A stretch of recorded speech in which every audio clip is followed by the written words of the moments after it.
Alright, so who's in the mood for some very, very sad, sad, sad, sad, sad, sad, sad, sad? It's the Lamenters. You already know what this is. If you're unfamiliar with the Lamenters are a Space Marine chapter that were part of what was called the Cursed Founding. Now, the Cursed Founding is special because it is aptly named as the Cursed Founding. Other groups that came into the Cursed Founding, a lot of them wound up going renegade. Some of them have gene seed flaws so utterly gargantuan it's not funny. It reference to the Black Dragons. And then you have sad stories like the Lamenters, who stomped out one of Abaddon's Black Crusades, which was hilarious to say the least that the Lamenters actually managed to do that. But the Lamenters have no luck. And what I mean by that is they have negative luck. They have terrible luck. It is beyond bad. And the thing that's very heartbreaking about them is they try so damned hard, and they are such a good chapter. But if anything can go wrong for the Lamenters, it's going to go wrong. This chapter is one of the few that has been sent on a penitent crusade and came back from that penitent crusade. Horrible things happen to them. In any case, let's get to watching. This is called No Good Deed. This is written by Tom Townshend. Tom Townshend, I think it is. And let me see who requested this real quick, because I should have had this up, but I got to talking, I got to thinking about what I was about to watch. I really have been enjoying Vox in the Void. I do know that he put something of his own out, and his own writing, so we're going to take a look at that at some point. But this was requested by Gamer Garby. If it's not obvious, guys, I'm kind of tired. So, tell me a bedtime story, Vox. Let's go.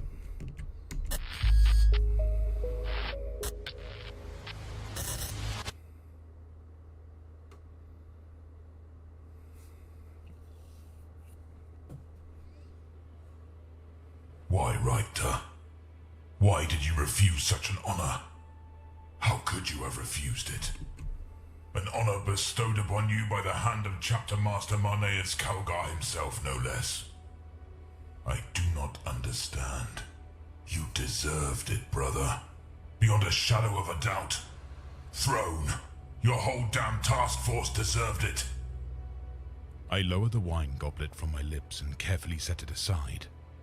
I should have known Antorelon would ask me this question. Should have suspected the topic of my unprecedented actions would be breached the moment he sought a private audience with me aboard the Daughter of Tempests. I regard him now with some caution. This Astartes I had come to consider a friend and a trustworthy ally. The Marine's errant captain stands before me, adorned in ceremonial battleplate. Each segment of blue and white ceramite polished to a lustrous parade ground sheen. His crested helmet tucked under one arm. His goblet of wine barely touched in his right hand. He does not appear to be angered or offended. He seems merely perplexed and disappointed. Despite his rank and the accolades he has accumulated during the course of the Corinth Crusade, he cannot compel me to justify my decisions. We meet as equals, as the appointed leaders of our respective chapter forces, and as brother cousins who have jointly shed greenskin blood during several successful campaigns. Still, if there is any Astartes outside of my command cadre who deserves an explanation for my actions, it is him, and him alone. It is because we are undeserving of such an honor, Antorelon, I answer grimly, as I stride over to the hololithic projection table dominating the center of the candlelit, shadow-haunted chamber. Unlike the Marine errant, I am unarmored, with my sole suit of warplate still being repaired by the few tech Marines and artificer serfs left to us. I pace restlessly about the archaic device, clad in my synth-wool duty robes, my hair falling unbound over my tensed shoulders, one bare foot treading quietly upon the threadbare carpet, while its recently grafted augmetic twin clunks dully against the hard deck plate beneath. The flesh wounds I received during the Orc's repeated boarding actions may have mended, but it is the spiritual lacerations festering in my hearts that are taking far longer to heal. Undeserving. And Toralon scoffs in a rare display of open amusement. Undeserving of an iron halo. Undeserving of the great glory and honor bestowed upon both you and the Lamenter chapter by fellow Astartes in recognition of your monumental achievement. You said the same thing to the Lord Calgar at the award ceremony, and had I not been present to witness the exchange, I would have never believed you had spoken such words. Why did you do it, Richter? What would cause you to? I hold up a forestalling finger as my hand dances over the inlaid cogitator runes in an all-too-familiar sequence. 3 seconds later, a hololithic projection of the Orc mining world of Slaughterhouse 3 explodes into existence 3. in the air above our heads, accompanied by scrolling text screeds of accumulated data and our compiled after-action reports. What do you see, brother? I growl softly, unable to keep the pained bitterness from my voice. Look closely, and tell me what you see. The Marine errant gazes analytically at the revolving image of a planet laid utterly to waste, his grey eyes narrowing as he tries to puzzle out whether or not I am asking him a rhetorical question. It does not matter. I already know what he is going to say. He will never see what I see. He cannot feel as I feel. In this I consider him fortunate. At times I even envy him. I see a great victory, Aeneas, for that is what it is. And Toralon speaks with all the confidence of a zealot, whose purpose and goals will forever be clear and unquestionable. His deliberate use of my forename driving home his unshakable belief in the place of a space marine within the Imperium of Man. I see the total destruction of vital enemy assets, the complete denial of invaluable war materials, and, in time, the very destabilization of the Orcs' resistance to our holy endeavors to see them eradicated from the Corinthian system and beyond. Alright, I had to pause. I'm very tired today, so I am trying to stay caffeinated. I ran out of caffeine one source, I had to skip to another one. This is good so far. I told Vox in the Void I was going to be checking this out. He said this would be a good character study, and so far I'm loving it. Because the Lamenters are one of the more noble chapters that I've run into in the lore. And, yeah, it's going to get proven. The Marine errant smiles. A noble warrior's smile full of pride and satisfaction. I cannot recall the last time such an expression crossed my own face. But that is not all, brother. Setting down his goblet, and Toralon steps up to me, still smiling. He rests a gauntlet upon my shoulder, and it takes all my self-control to keep from pulling away. I do not like being touched, especially by those who are not my chapter brethren. I see also that these are the results of actions undertaken by valorous space marines, the heroic battle brothers of your own task force, Richter. You fought against a vastly superior force of greenskins and destroyed Slaughterhouse 3 on your own, without my aid, or the aid of the Ultramarines, the Silver Skulls, or any other Astartes contingent that crusades with us. This glorious achievement belongs solely to the Lamenters, now and for all time. It was a good deed. No, it was a great one. One most worthy of the Lord Calgar's praise and honor. You fulfilled your mission alone, and still emerged victorious, even in the face of overwhelming odds and despite the loss of so many Marines. Those are the kinds of deeds upon which legacies and legends are built, brother. Those are the grand feats of initiative and audacity every warrior of the Emperor should aspire to. No! I cry. the word clawing free of my mouth like a curse. I push Antorolon's hand away and step back several paces, gesturing despairingly up at the hololithic planet flickering above us. Anger and grief overcome me, and the veneer of my self-control cracks like porcelain. You do not see. You look, Estir, but you do not see. You behold a decisive victory. I behold only a colossal tomb, a vast graveyard that will forever stand as a lasting monument to the consequences of my great failure. The Marine Errant's eyes widen, and he favors me with a look of utter incredulity. He does not understand, yet how can I expect him to? Misfortune and disaster do not overshadow his every decision and action. Melancholy does not saturate his soul, nor do bloody visions of his slaughtered Primarch trouble his rest. Antorolon is a worthy scion of a venerable chapter, forged of pure gene stock, who looks upon the galaxy as a true Astartes is meant to. And I am a descendant of botched laboratory experiments. An accursed creature whose raw, bleeding hearts are forever bared before the ravening jaws and thirsting blades of a cruel and pitiless universe. How can you say that, Richter? The Space Marine demands, his demeanor stiffening, his patrician features hardening.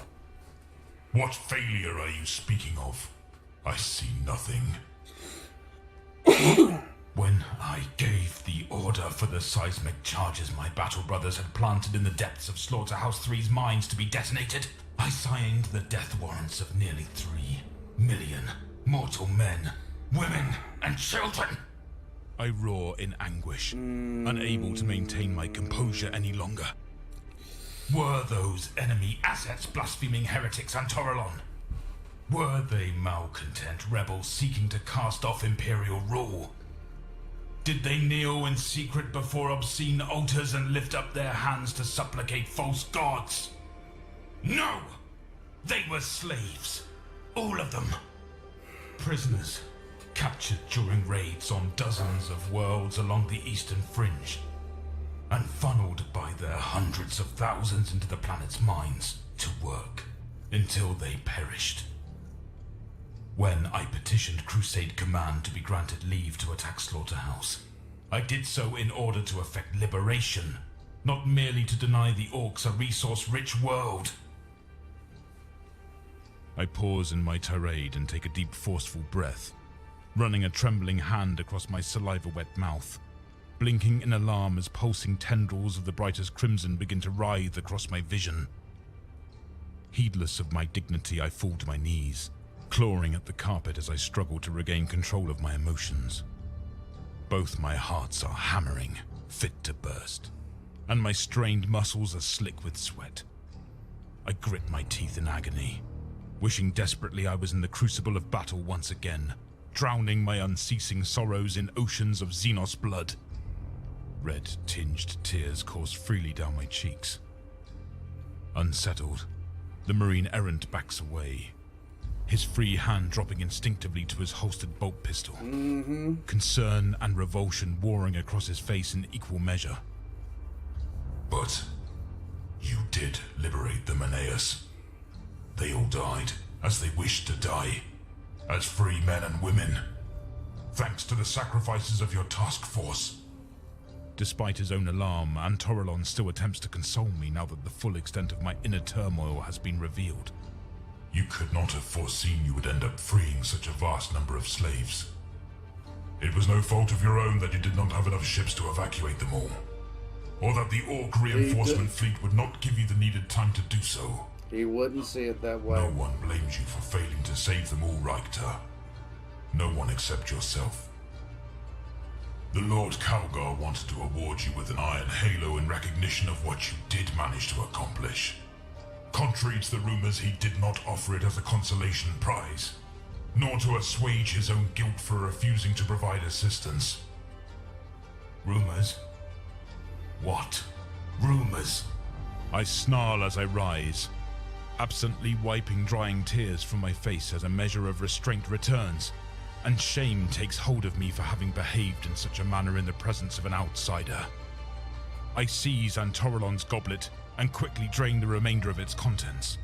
The spiced honey wine cannot intoxicate me, but the taste is pleasant, and the simple act seems to reassure my wary ally. Now it is the Marine Errant's turn to be gripped by anger and frustration. An iron halo is an honor that cannot be so bluntly turned down, Richter.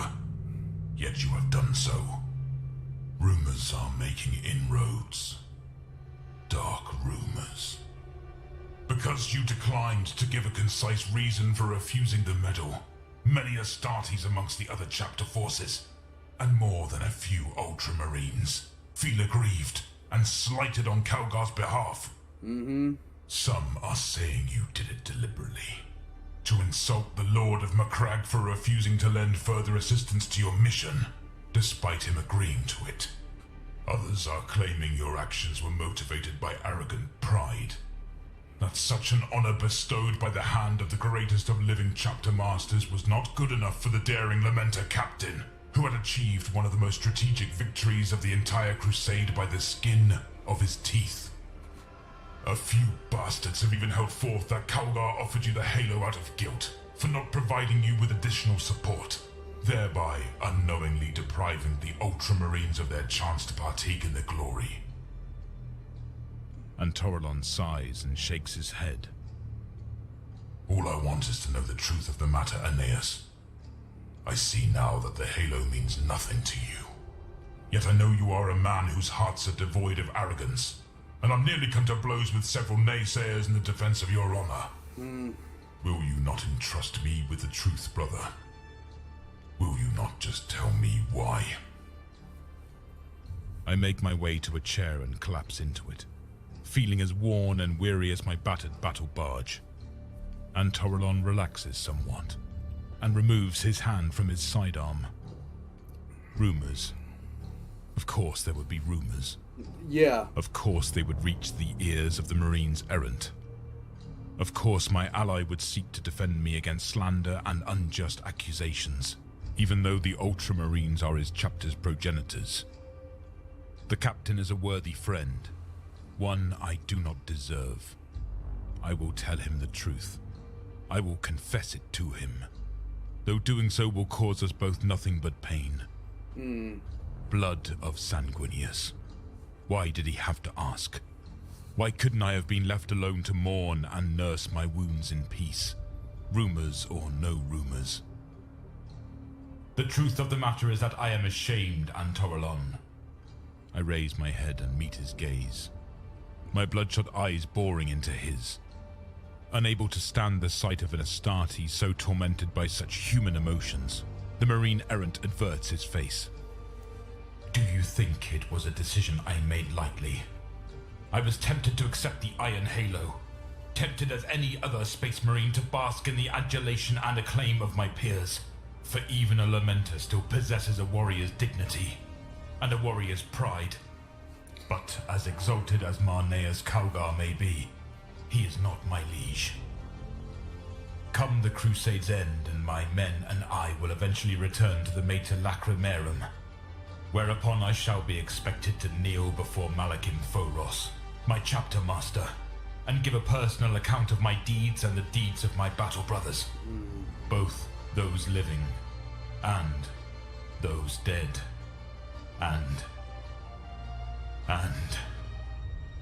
My voice trails off and the tears threaten to spill again as unwelcome memories of the final desperate engagement flood into my tumultuous mind. The daughter of Tempest shuddering as she unleashed her payloads against wave upon wave of Orc ram ships, kill cruisers and fighter bombers. A lone battle barge, her escorts and under 200 Lamenters defying nightmarish odds to buy enough time for less than a tenth of the freed prisoners in the few transport vessels and slaver ships capable of warp travel to escape off-world. The bestial war cries of green-skin boarding parties as they piled into our beleaguered barge. only to be beaten back by the unrestrained savagery of unprecedented numbers of battle brothers lost to the madness of the Black Rage. Oh, God. The last signal received from the men and women still stranded planet-side, imploring me to grant them a merciful death, so that they might never again be the pawns of vile Xenos. The surface of Slaughterhouse 3 consumed in great tectonic upheavals as hundreds of seismic charges are detonated deep within its mines and tunnels. Scores of yellow armored bodies lying lifeless in corridors choked with the rent remains of butchered orcs. A victory that is also a defeat, and a defeat that is also a victory. All of this and more I must relate to Lord Phoros upon my return. If I return. And Aeneas? And Toralon's voice is a low murmur. He is still making a point of not meeting my eyes. I push the intrusive recollections from my mind and all but spit the exact reason for my refusal at the Marine Errant's feet. And what would it have availed me, brother, to enter into the presence of my liege and the elite veterans of our first company as a victor covered in glory, bearing an iron halo? One of the most prestigious honors that can be bestowed upon an Astartes. Yeah, it is massive. That had been won at the cost of an entire planet's worth of martyred men, women, and children. How could I have dared to meet the desolate gaze of the Lord of Ruin and present him with a medal consecrated in the blood of nearly 3 million of the Emperor's loyal subjects? My entire brotherhood would have been disgusted, and I would have been unable to live with the shame of it. That is why I could not accept the Halo and Toralon. Why I dared not accept it. The Lamenters are legitimately one of the most noble chapters. Like, they are salamander level nobility when it comes to civilians, and they are blood angels when it comes to everything else they do. This is actually something The Lamenters were one of the first chapters I ever discussed in 40K with my wife. It was one of her introductions to the lore of 40K, and it's just a sad story the whole way around, their entire chapter history. They attempted to do so much good, but no matter what they do, they never feel like it is good enough. Even though they do so much and sacrifice so much, it's just never enough, and they have the absence of luck. This great victory is naught but bitter ashes on my tongue. Let the naysayers claim what they will. I still stand by what I told the Lord of the Ultramarines. We were undeserving of the honor. Calgar understood, even if his fawning sycophants do not. This is the truth, the very heart of the matter. Are you satisfied, Estir? Does this answer your question? And Toralon is silent for a long moment, standing statue still as he takes in my words. The light from the dozens of candles flickering across his pristine armor and shimmering in his cropped blonde hair. Yet the shifting shadows agitated by the flames seem to swell in the silence before flowing between us like that dark Stygian river of ancient Terran myth that separates the dead from the living. I am cut off, sundered from all familiar surroundings. Motionless I sink, floundering as rearing night-black waves threaten to engulf me. The abyss yawns invitingly. I shudder, as if enveloped by a deathly cold. I should have never granted the Marine Errant an audience. Should never have attempted to justify or explain myself to him. I am alone. My chapter is alone. We have always been alone, and we always will be. The moment lasts for an eternity. The shadows lengthen. They curl around my heart and entwine about my thoughts, constricting, devouring, swallowing. Oh no. Yes, I am sorry, Aeneas. The moment ends. I am somehow still breathing. And Toralon confronts my gaze, and there is nothing but naked pity in the Space Marine's eyes. I should have left the matter alone. I had no right to test the bonds of our friendship with such invasive questions. Forgive me. I will take my leave and trouble you no more. The Emperor protects. They just need hugs. I He swear to dons God, his they need helmet, hugs. obscuring his pity behind an unreadable mask of martial dispassion, then inclines his head and makes the sign of the Aquila. I rise and do likewise. I say nothing. I do not trust myself to speak. Formalities concluded, Captain Estir Antoleron strides from my private chambers to be rejoined by his waiting honor guard. With an anguished, animalistic roar, I snatch the empty wine goblet from the chair's armrest and hurl it with all my might at the projection table, destroying the cup and causing the hololith of that vast planetary tomb to wink back out of existence. The silence closes in again, the isolating shadows drawing tighter about me like coiling snakes. Exhaustion sweeps over me and I stagger like a man intoxicated. My senses falter, and I feel myself falling at last. Falling into the void that consumes everything at the end. Falling.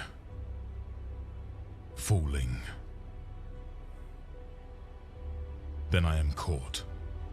A pair of powerful arms wrap around me as my knees start to buckle. The shadows slowly dissipate, and I gradually become aware of my surroundings. I hear the thrum of active fiber bundles and feel the familiar contours of ceramite plating pressing against my skin. Brother Captain. Chaplain Clopas' harsh, war-worn voice rasps from his vox grill like a blood-starved revenant's. Be still. I am here. Return to the light. Return to those you cherish. I clutch at the Space Marine's pauldrons like a drowning man, anchoring myself against the solid reality of his imposing black armored form. He holds me, and I allow myself to be held. You are weary, Aeneas. There is neither scorn nor condemnation in Clopas' observation, only knowing sympathy for my plight. I nod my head, reassured and comforted by the steady beating of his twin hearts. Yes, I am weary unto death, but am still too much of a stubborn bastard to yield. The old chaplain scrutinizes me through the baleful red eye lenses of his alabaster skull helm. Somehow I know he is grinning, despite his own internal pain. I am glad to hear it, Captain. Come, let us head to the chapel together. It is almost time for evening prayers, and your warriors are waiting for you. My warriors. With a grueling effort of will, I soar above the ocean of melancholy, threatening to swallow me, and come fully back to myself. I am not alone. My battle brothers are with me still, even when my strength fails and my grief overwhelms me. Less than 100 Astartes remain standing after the liberation of Slaughterhouse 3, and not a man amongst them objected to my refusal of Calgar's Iron Halo. Our love for our liege and for the Emperor's people is far greater than our hunger for the transitory honors and praises of those who have lost sight of what it means to be the bulwark against the terror. For we are Lamenters. Our blades, our blood, our tears, and our deaths we offer up without complaint to the Imperium of Man, even as our Primarch progenitor freely offered up his. We are the Zions of Sanguinius. Ours is the glory of sacrifice eternal. Ours is the duty that never ends. I stand back from Brother Clopas, and we grip one another's forearms firmly in a proper warrior's embrace. The stalwart chaplain's continued survival is a blessing beyond my ability to articulate. I would be truly lost without him. For those we cherish. I recite the first part of our chapter's battle cry with a welcome sense of pride and satisfaction, adding grandeur to the words. We die in glory.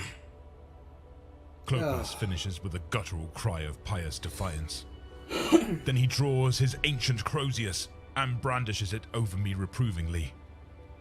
You have been brooding here in solitude and shadows for far too long, Captain Aeneas Richter. Your men have been deprived of your presence long enough. As penance, you'll be required to run all the way to the chapel like a panicked courier serf with a horde of demons on his trail. I will follow at your heels at a dignified jog. Hopefully we will arrive before our brothers all fall asleep on their feet. Otherwise I will have to yell even more than I already do. And you know my voice isn't what it used to be. Now I am also grinning in spite of myself. Run? Run about my own ship like a frightened mortal? My good chaplain, I regret to inform you that all of Calgar's praise has completely gone to my head. Running in panic is too base an act for me now. Besides, why simply run when we can race? Race? The two of us? Clopas laughs outright. Ha!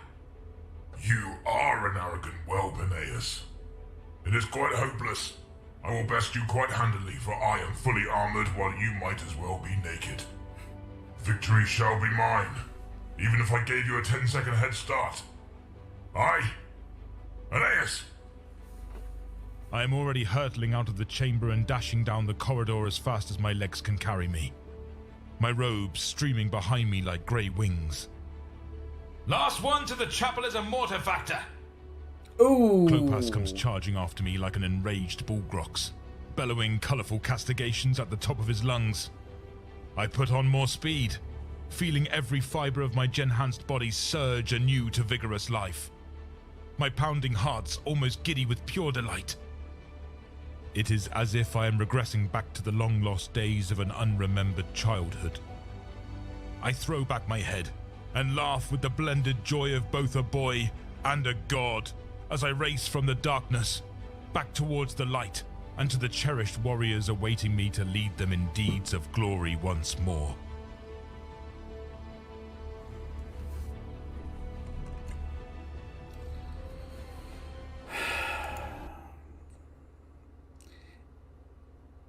It is legitimately like that. Like, I really like this. I really do. The Lamenters are one of the chapters that I have a lot of admiration for, as far as storyline, as far as everything, the way they accord themselves, the way they handle their business, but also the tragedy that is them, because they will never give themselves the credit. They will never allow themselves to get the credit that they deserve, because they feel like they deserve none of it. They will always find fault in things that they have done. There's a lot of sad events that have happened with the Lamenters, and it's just one of those. It's so, anything with the Lamenters is going to be sad, and you're looking for the little bright spots in it. And that ending was very, very nice. It was very, very nice. I can see, like, so most Space Marines, even the Ultramarines, wouldn't view the loss of 3 million people as a big deal if the overall objective was made. The Salamanders, on the other hand, would view that as a terrible tragedy. And so did they. This was excellent. The captain, he wasn't the chapter master, the captain of the Lamenters, his whole personality is what I would expect. He will not allow himself to be honored for the death of 3. Like, the Knight Errant was standing there going, "You did so well, you did so amazing." And a chapter like them, they will never understand where they're coming from, because it was the battle they were describing. 3 million people died. You know, okay, we took the world. We also killed 3 million people. And 40K is dark and full of terrors. This was really good. I enjoyed it. another good story and another great narration by Vox in the Void. Alright, so I'm going to be putting Vox in the Void links in the description down below. If you guys comment and tell me to go to sleep, that would be much appreciated. Like and subscribe if you guys haven't already. And, yeah, go over to Vox in the Void and see what he's doing. I know that he's been doing his own stuff these days. He's been writing his own material, and he's been recording all his own material. At some point, I need to check that out. But until then, I'll catch you guys next time. You guys have a good day. And I need to hit the right button.